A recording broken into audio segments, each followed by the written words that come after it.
What's up, guys? Isaac Wedig here, and today I'm going to be talking about hypertrophy training. So for those of you that don't know what hypertrophy training is, hypertrophy is just a big fancy scientific word that means to increase the size of something. So with hypertrophy training, we're ultimately using weights and resistance training to mechanically load our muscles and cause an increase in their size. So the goal of hypertrophy training is primarily just increase the amount of lean muscle mass in the body. So what I'm going to talk about today, we're going to go over just a real brief history behind hypertrophy training, and then we're going to take a look at some skeletal muscle anatomy so that you can actually understand what's happening as our muscles are growing. And then we're just really going to take a scientific approach to hypertrophy training, in that we're going to look at causes for hypertrophy, or those mechanisms within the muscle and within the body that cause muscle to grow. And then we're going to target those causes with training. So if we know what causes hypertrophy, we can manipulate our training variables, intensity, volume, rest period, and our exercise selection to specifically cause our muscles to grow. So we're going to dive into that today and kind of take a look at some scientific literature. So history, weight training kind of dates back to Egyptian and Greek societies, where they say they actually used to do these primitive weight training routines with various sized rocks. And I think a little bit of evidence that these guys were doing some sort of resistance training is when we look at these Greek statues with these big muscular men. So I like to think that muscular development, or I guess bodybuilding you could say, was sort of a Greek idea, because they were really the first ones to realize that through that type of training and through lifting weights you could increase the size of your muscle. But this type of training really grew in popularity in kind of the late 1800s when sports such as bodybuilding and strongman competitions and that kind of big muscular body image kind of became popular. And you can see, this is Eugene Sandow here. He was kind of the first actual bodybuilder. And you know, his physique kind of caused science to say, well, you know, what causes muscles to grow? And that's really where you know, this all began, and we started to research causes, what types of training methods made muscles grow. So today we're just going to dive in, look at some of those proposed mechanisms. Hypertrophy is not a super well understood thing yet. It's a pretty hot topic in research. But you know, we'll take a look at it today, see what it says, and we'll try to target that with some training. So hypertrophy, like I said, is the enlargement of the muscle that primarily results from training. So you have to have a stimulus to cause your muscles to grow. They usually don't just do it themselves, and that comes from training. But there are two basic types of hypertrophy. There's transient or an acute hypertrophy, which anybody who's lifted weights, you've experienced a muscle pump. Your muscles basically fill with fluid, causing them to increase in size, but it's only acute, goes away after you finish training. But we're really interested in chronic hypertrophy. So that's where we actually increase those structural components of the muscle and cause more of that long-term increase in size. So let's take a look at some anatomy here. This is a full muscle, say your bicep for example, and the whole muscle is divided into what are called fascicles. And within these fascicles, they're then again divided into muscle fibers.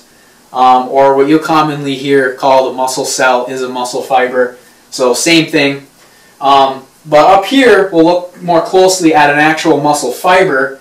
And the first thing that I'll point out is these cells are multinucleated. So muscle cells are postmitotic, meaning they don't divide, they don't die. So we need a way to repair and regenerate those, and we do that through protein synthesis. So anybody who knows anything about some general biology, the nuclei is where we keep DNA. So with DNA, we can get protein synthesis because that's how we make proteins in the body. So that's why these cells have multiple nuclei, so we can get heightened protein synthesis capacity. But if you look at the muscle cell, you can see it's divided into these smaller little bundles. Those are called myofibrils. This is where we actually contain the contractile proteins or contractile filaments, which are actin and myosin. And it's these two proteins that interact that actually cause muscle movement or force development. So keep that in mind. Myofibrils, actin, myosin, and they're what are responsible for muscle movement. So we're going to get a little bit more into depth into what happens with hypertrophy. So like I said, increase of muscle size, but when our muscles grow, we don't actually increase the number of cells. That's something called hyperplasia. Hasn't been shown to occur in humans. But what's actually happening when our muscles grow is we just increase the size of the existing cells that are there within the muscle. And ultimately we do that through protein synthesis. So we just make more protein. We add more protein to the muscle. So essentially hypertrophy you could think of is a state where protein synthesis is greater than protein degradation. So if we're losing proteins, we're obviously losing size in the muscle. So we want to be adding proteins to add size. And another important thing is that as our muscles grow, a larger muscle is correlated to more strength to a certain extent, and we'll talk about that more here. So there are basically two ways that our cells can get larger and grow. There is sarcoplasmic hypertrophy and myofibril hypertrophy. So let's look at myofibril hypertrophy first. So this is where we actually increase the number of contractile filaments, actin and myosin within the cell. So as we increase those contractile filaments, we increase our ability to produce force. So with myofibril hypertrophy, we also see an increase in strength. And that's why it's termed functional muscle. And we do see a little bit more of this in powerlifters or a powerlifter type training style. On the other scheme of things, we have sarcoplasmic hypertrophy. So this is where we actually increase the number of proteins or connective tissue within the cell outside of these myofibrils. So we don't actually increase the contractile proteins. We can increase non-contractile proteins such as enzymes, any structural protein, connective tissue growth, and a big cause for sarcoplasmic hypertrophy is our ability to store glycogen. As we train more, our muscles store more glycogen, which obviously adds more size to the muscle. But because this type of hypertrophy doesn't result in an increase in strength, it's termed non-functional muscle, and we do see a little bit more of that in bodybuilders. So, like I said, sarcoplasmic hypertrophy, a little more in bodybuilders. Their training style, they're going to use moderate loads and fairly short rest periods. Whereas our powerlifters get a little bit more myofibril hypertrophy. They use high intensity loads with lengthy rest periods. But obviously both athletes, very large, very muscular. So the question kind of exists is, which type of training is superior for hypertrophy? And this is kind of an area where the research lacks. Like I said, not much is known really about causes for hypertrophy. So we're going to kind of take a look at a review paper by Brad Schoenfeld, came out in 2010. Awesome paper called The Mechanisms of Muscle Hypertrophy and Their Application to Resistance Training. And basically he kind of collects everything the literature has shown to be correlated or cause hypertrophy, and then he uses, he targets those causes with different training variables. And we're going to kind of parallel with his paper for the rest of my talk here. So what actually causes an increase in protein synthesis? What causes muscle to want to grow? And that's actually due to microtrauma, which is any kind of tiny damage that occurs to the muscle fibers that is a result of mechanical loading. So when we lift weights, we put force and we put tension on that muscle, and it causes this damage. So our body's response is to replace that damaged tissue, and not only does it replace it, but it actually adds more tissue. And this is a process called supercompensation. And it's actually doing this because it wants to reduce the risk of that damage happening again. So it's essentially our body adapting. So we have to think of hypertrophy as an adaptation. You hit it with a stimulus, that mechanical loading, and it adapts. These are the three main causes for hypertrophy. Mechanical tension, like I said, which causes damage. And then also metabolic stress plays into that as well, which has also been shown to be a potent stimulant for hypertrophy.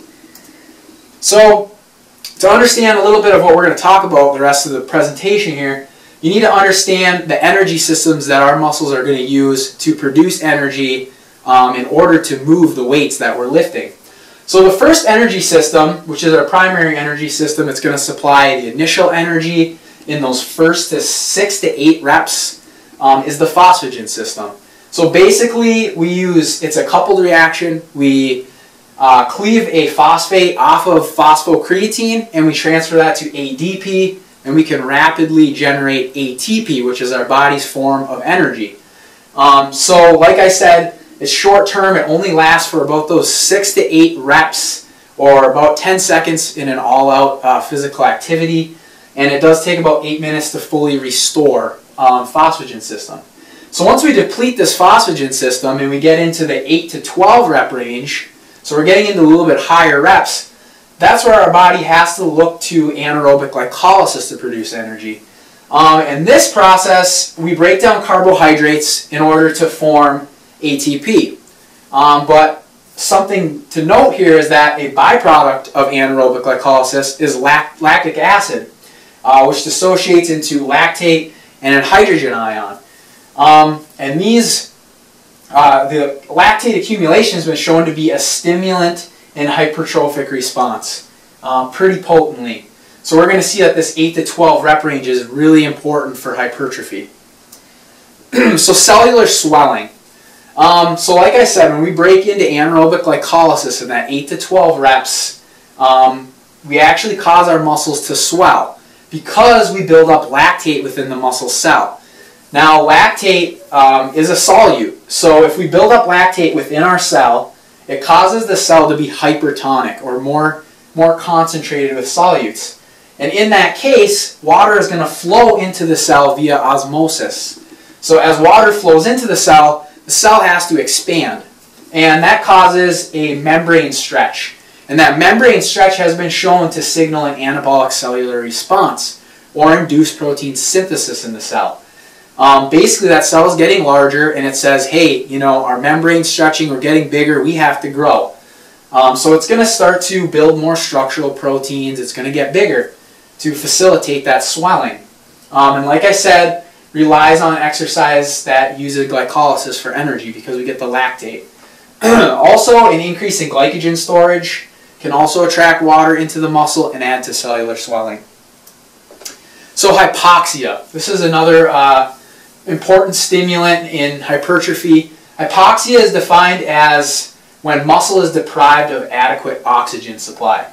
And in this case, when we don't have that oxygen, our body has to use this anaerobic glycolysis. So again, if we're using anaerobic glycolysis, we're accumulating lactate, we're getting a large metabolic stress, we're getting cell swelling, and lactate accumulation has also been correlated with an acute rise in anabolic hormones. So that large post-exercise spike that you see in testosterone, growth hormone, and IGF after the exercise. And those anabolic hormones then play back on the muscle to promote an anabolic response and promote protein synthesis. And some cool studies by Takarada et al. Have looked at occlusion training, where you actually cut off circulation to a muscle and you induce that hypoxia, but that cutoff of circulation also restricts venous return, so you build up a lot of metabolites. And it's been shown even at low intensities, very light weights and high reps, to induce muscular growth. So hypoxia, metabolic stress, very important in hypertrophy. So as I mentioned in the last slide, hormones and cytokines are important in promoting that anabolic response. And these are just two types of molecules. They circulate in the blood. They'll act on the cell through a number of different ways, and they basically just promote that anabolic response, or that growth. So some of the big ones: IGF, testosterone, growth hormone, and various exercises have been shown to cause acute and chronic hormonal changes. A lot of studies done by Kramer et al. And in these studies, he's shown that high intensity exercises, so a little bit heavier weight with very short rest period, induces a large post-exercise spike in these anabolic hormones. And that spike is thought to be a part of promoting muscle growth and recovery after the exercise. So basically, these hormones play back on the muscle. They can stimulate satellite cells, which are important in muscle repair. They increase protein synthesis. They can inhibit catabolism or the breakdown of proteins, alter gene expression, and they can just alter overall protein activity in the cell, which can lead to hypertrophy. So these are the big key factors, and I kind of mentioned these already, that cause hypertrophy, and that what we really want to focus on in our training. Mechanical tension, so loading that muscle, putting force on it, and also I want to point out that the eccentric phase, that the lowering phase of the weight, is actually the most important phase, because this is where we induce the most muscular tension, and thus will also result in the most muscular damage and promote the greatest anabolic response. So like I said, muscle damage, that myotrauma that our body wants to repair and overcompensate for. You know, we get migration of inflammatory immune cells, we get those cytokines we were talking about, we get growth factors. And then I guess the question is, with muscle damage, is more damage better? No, because too much damage can result in overtraining, and our body's ability to adapt is hindered, or we cannot induce enough damage and we don't really see a whole lot of adaptation at all. So there's kind of a sweet spot in the middle there. And metabolic stress, very important. So that accumulation of those metabolites, primarily lactate, that we get from anaerobic glycolysis in that 8 to 12 rep range of our exercises. So we're going to kind of go through now and look at how we can use our training variables to target these causes. And we're going to kind of compare a bodybuilding versus powerlifting type scenario. So a powerlifter is normally going to use low reps, or what we consider a high intensity, which is a large amount or percentage of your 1 rep max. So you're lifting heavy weights, 1 to 5 reps. So what's good about this? Well, there's a high mechanical stress and there's a lot of muscle damage. You're putting a ton of force on the muscle and you're going to induce a lot of damage. So that's good for inducing muscular growth.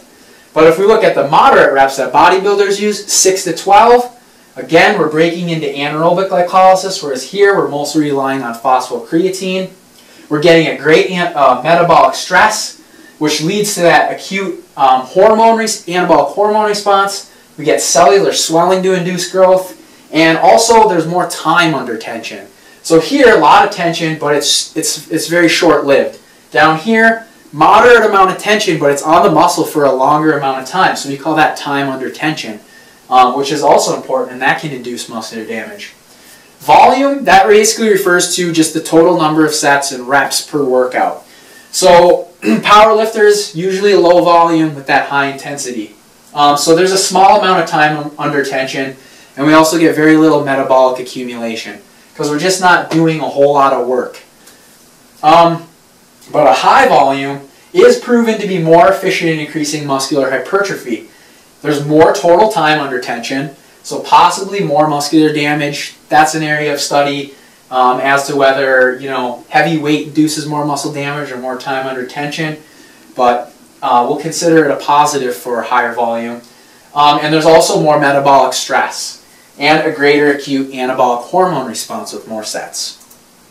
Exercise selection. So multi-joint exercises are going to recruit a large amount of muscle. They're going to cause that large anabolic response, as Kramer has shown us. And also we're going to use a lot of those stabilization muscles in our body that we might not target with an isolation exercise. Such as, in the squat. You're also going to have to, play your abdomens into it to stabilize you. We also want to vary these exercises in different planes and angles. Why? Because we want to hit as many fibers as we can in that muscle.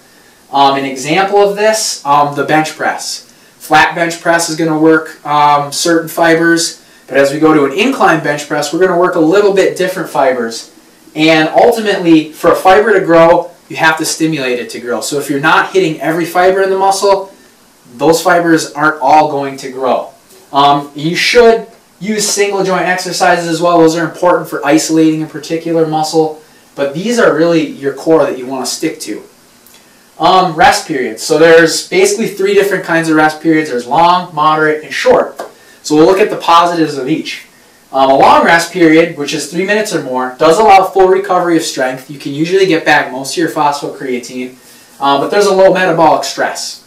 You allow those, if there is any metabolic byproduct accumulation. You allow it to be cleared by the time you get to the next set. With moderate, we get a very high metabolic stress. This is 60 to 90 seconds rest.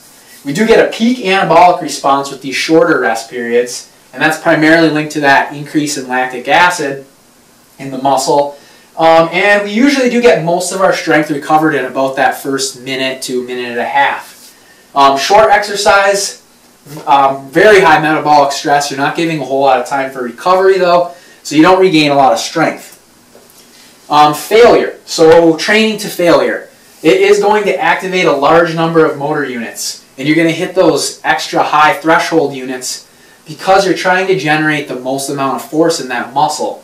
So you are going to hit a lot of fibers, you're going to hit all your motor units, type 1, type 2, everything. There's going to be a high metabolic stress, a great anabolic hormone response, but there's also a very high threat of overtraining. You induce a lot of damage, very stressful for your muscles to go to failure. So you really want to consider periodizing that, not doing it, every workout, every set, every rep. You have to kind of periodize that and plan it so you're not overtraining.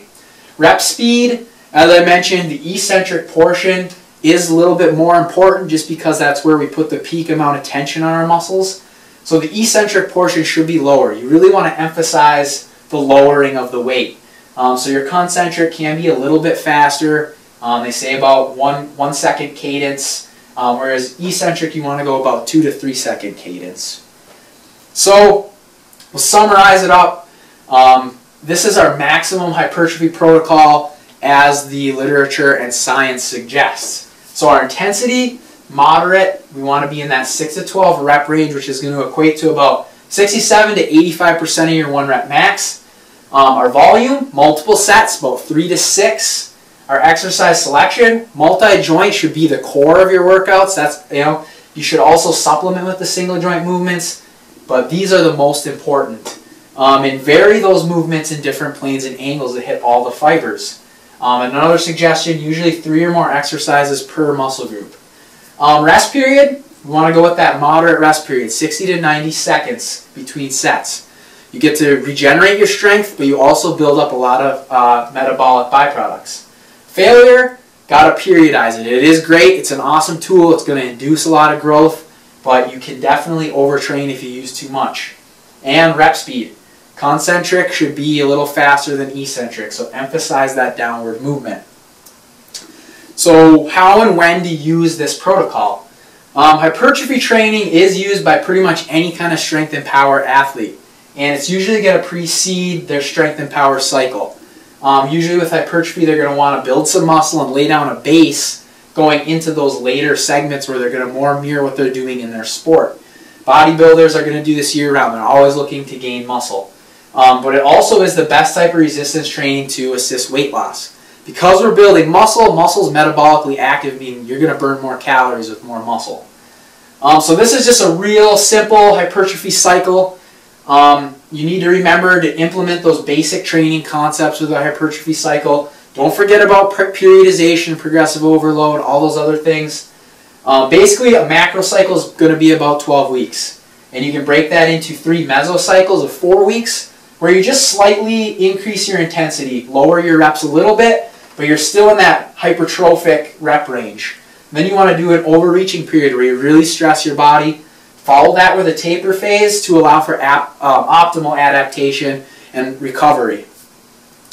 One more thing is my last slide. These are just some other training factors that play into hypertrophy. And I like to think of hypertrophy training as being like the fire triangle. You can't increase your muscle mass without one of these 3 things. Diet, rest, and of course your training protocol. So diet, you need to be eating enough to grow. Your body's not going to make muscle from nothing. Also, protein's very important. If you're going to increase protein synthesis, you have to have protein and amino acids available to build that muscle. Rest, this is when you're recovering. This is when you're growing, not while you're working out. So it's very important to get adequate rest. Sleep is important. And also giving your muscles about 48 to 72 hours of rest in between exercise sessions for a single group. And then of course your training protocol to stimulate that growth. So that's all I got for you. Thank you for watching, and I hope this helps you out with your hypertrophy training.